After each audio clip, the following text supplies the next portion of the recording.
Hi guys, and welcome to a new video on Sonal's Life. So I told you last week on my G1 review, which you can watch now, that I wasn't sure if I was going to do another video about the G1 or if I wasn't. Lo and behold, I thought I'm just going to drag out the G1 as long as possible until the Power Struggle Tour, and I thought rather than just sort of going, this is my favourite, I like this, because that's basically what I just did in my review video, I thought we'd sort of do a top 5.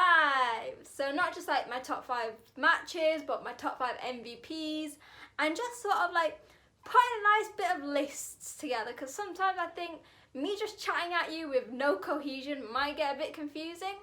So yeah, I'm going to go through my top 5 matches, my top 5 MVPs of the tournament, and you can see whether yours is anything like mine, or as if always, I'm just going by my heart and being a biased wrestling fan. So let's get going. So, the first list that I'm going to do are my top 5 matches of this year's tournament, and there were a lot to pick from. Like, honestly, each night there was pretty much a top like contender. There was so many amazing matches between so many different guys.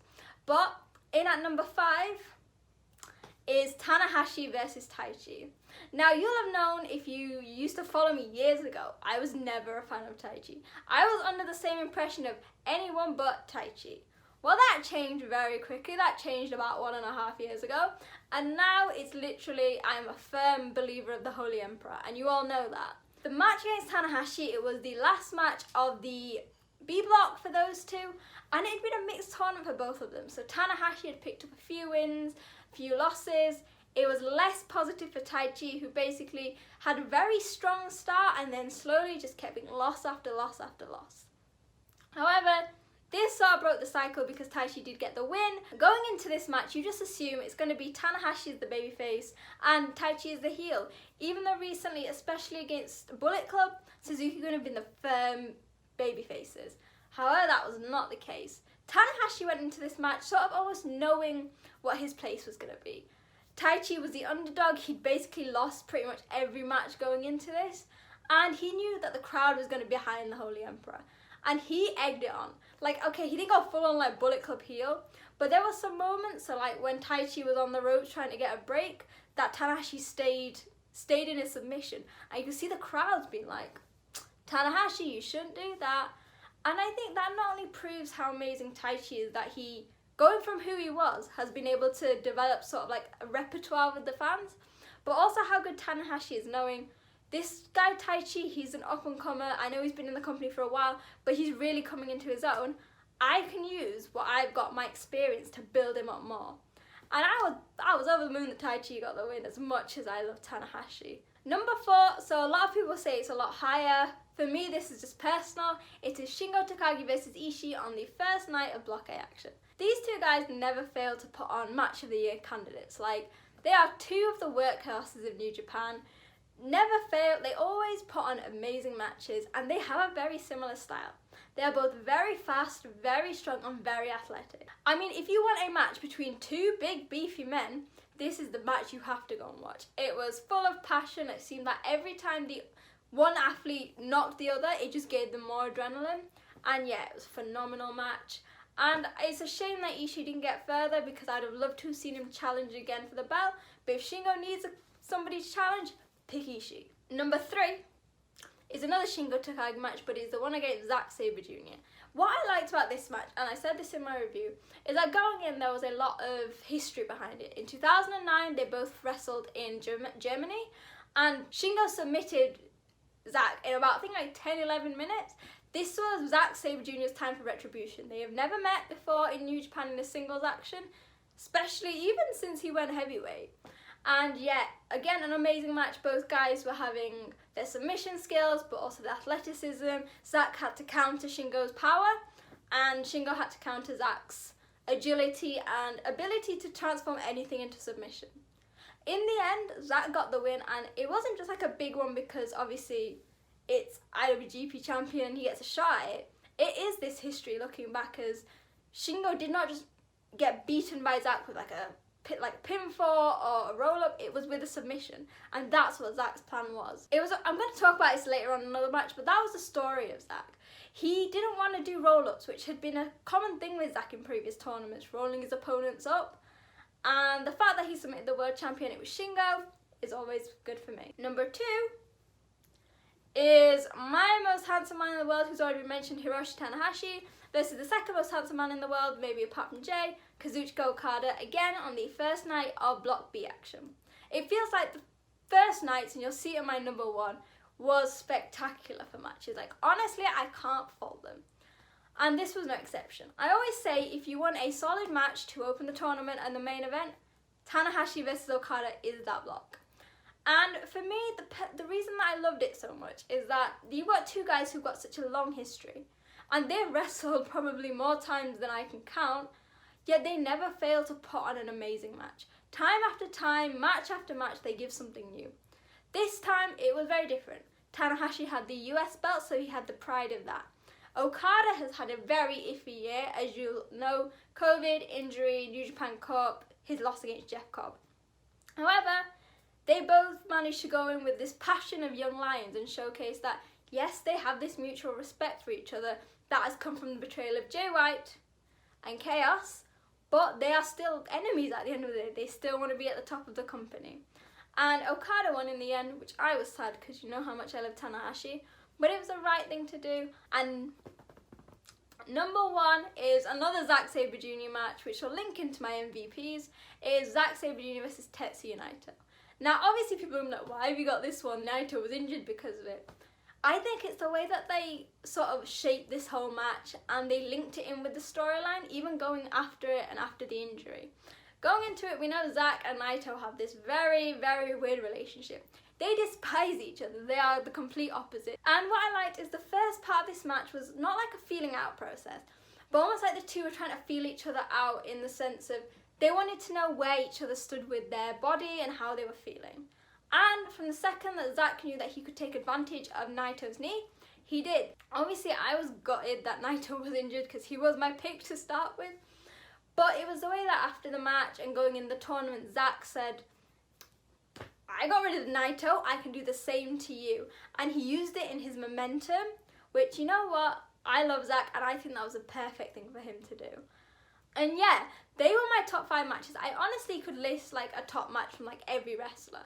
But I've already told you like all of the matches that I thought were amazing in my reviews. So this was more specific.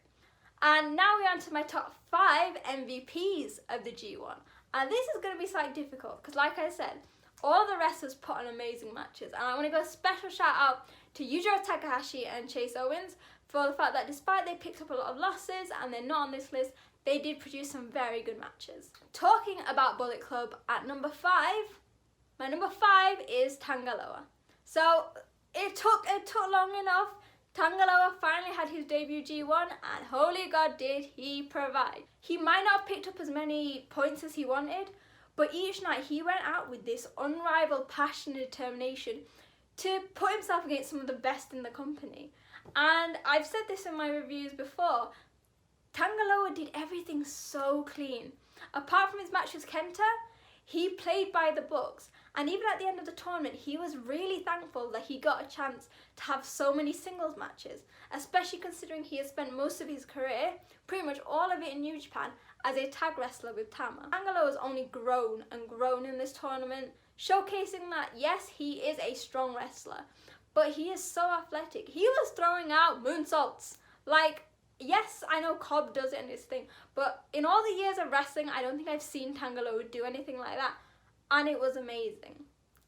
As much as I love GOD as a team, after this performance, I really hope Tanga Loa continues to do his stuff as a singles wrestler because he is going to be amazing. Number 4 is the IWGP Heavyweight Champion Shingo Takagi. On the MVP list, you're always going to have the World Heavyweight Champion because they always have the toughest job. Going in, they have the biggest target on their back. For example, take Zack, for example. He didn't win the G1, but he still has a shot against Shingo. But night after night, he continuously put on these amazing main event matches, showcasing he is deserving of being that champion. So some of my favourite matches from Shingo, it had to be Ishii, obviously, Zack Sabre Jr., obviously, just any of the guys in Block A. He brought the best out of all of them. And you know what? I love Shingo. Still doubt he was ever a junior heavyweight, but this is where he belongs. Number three is the man who won Me, my first G1. Yes, I know he won, yes. But I also won for the first time ever getting predictions right. And it was all thanks to Kazuchika Okada. I said this when I was talking about the matches. Going into it, Okada had a very rough patch. However, this felt like the first time in what seemed like forever that we saw the real Rainmaker. And I know Kevin Kelly kept repeating it, but because it's true. Apart from his loss to Tama Tonga, which by the way, another amazing match you should watch, he had some amazing bouts. Tanahashi, Jeff Cobb, Yoshihashi, Hiroki Goto, and it felt like we were seeing this new passion in him. And I always love seeing passion in wrestlers because yes, you might be doing it for a while, but if we don't see your investment in a match, the fans aren't going to get invested. And you could see Okada really wanted to win it. And you know what? He did. And it was under really awful circumstances. I'm going to repeat that. But anyway, I thought he deserved to win. And I'm really glad he did because hopefully we're going to have the era of the Rainmaker very soon. Numero dos is Tomohiro Ishii. What else can I say about Ishii? My guy works hard every single tournament. Never gets to the top like guys like Goto, Okada, Tanahashi, but always puts on match of the year candidates. And this time was no different. For me specifically, this G1 for Ishii was less about his amazingness, because we all know that, but the ability of Ishii to sort of elevate younger talent. He wrestled them and he showcased just how good they are. And I feel like we're at the point now where we know New Japan is not going to throw the belt to Ishii, but they're going to make use of him, knowing that with his never belt, with his never passion, he's just going to continue to elevate the company with his amazing personality, his amazing wrestling skills, but also that fire in him that, despite whether he's in the title picture or not, you will always have. I always still hope that one day Ishii could get that world championship, a bit like Suzuki. But for now, as long as they continue to put him in these big matches and give him the wins he deserves, I am fine with that. And at number one, I don't know if you're going to guess this, it is my boy, Zack Sabre Jr. I mean, I don't know what else to say about Zack. This tournament, we saw a throwback to the time to Zack Sabre Jr. who won the New Japan Cup. That's a Zack we haven't seen in a while, and I was over the moon. After basically getting rid of Naito in the tournament, he continued on this reign of dominance. Yes, he lost against Kenta and Tangaloa, but that shouldn't take away from just how talented he was. There was literally, from the second he beat Naito, I thought he was going to win this tournament. Cries because he didn't, but he showcased what he always says. He is Tekka's. He is Tekka's wrestling. He is the best submission specialist in the world. And I think that with this thing with the tag team titles, people sometimes forget that. And honestly, I hope that, obviously he's got his title match coming up at Power Struggle, that he can continue to build on this momentum. Because for me, Zack has always been one of my favourite wrestlers. He led me from being a lover of high-flying wrestling to much more catch-can wrestling style, and I couldn't thank him enough. So he rightly deserves his place on number one of my MVPs. So hopefully you enjoyed my top five, if that makes sense, of the G1 Climax tournament. This will definitely be the last video talking about that, because going forward we have Power Struggle, Best of Super Juniors, and World Tag League, which is some of my favourite times of the year, especially Best of Super Junior. But remember, please speak to me and let me know your thoughts on the G1, because I'm still not over it and I assume some of you aren't either. Let me know who your favourite wrestler, who the MVP of this year's G1 was, and what your favourite matches were. Make sure to leave it in the comments, speak to me on social media, at wrestling_chat on Twitter and at SonosLive96 on Instagram. If you liked the video, please remember to hit that subscribe button, and I'll see you guys soon. Bye!